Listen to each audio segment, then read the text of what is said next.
नमस्कार. मार्गशीर्ष महिन्यातील गुरुवारचे उद्यापन कधी आणि कसे करावे याचे मार्गदर्शन आज मी आपल्याला करणार आहे. मार्गशीर्ष महिना हा पवित्र महिना मानला जातो. मार्गशीर्ष महिन्यामध्ये अनेक स्त्रिया सुख, शांती, समाधान आणि ऐश्वर्य प्राप्तीसाठी मार्गशीर्षातील गुरुवार करतात. या गुरुवारचे व्रत करताना पहिल्या गुरुवारपासून सुरुवात करून एका कलशाची स्थापना करून त्यावर महालक्ष्मीचे आवाहन करून पूजन करावे.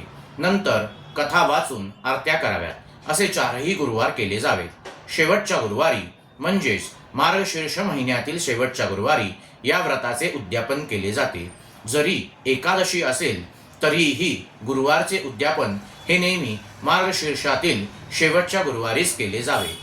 गुरुवारचे उद्यापन करताना एक सवाष्ण, एक कुमारिका बोलवून त्यांचे पाद्यपूजन करावे. नंतर त्यास भोजनास द्यावे. नंतर दक्षिणा द्यावी. अशा प्रकारे गुरुवारचे उद्यापन केल्यास महालक्ष्मीची कृपा आपल्यावर सदैव राहील.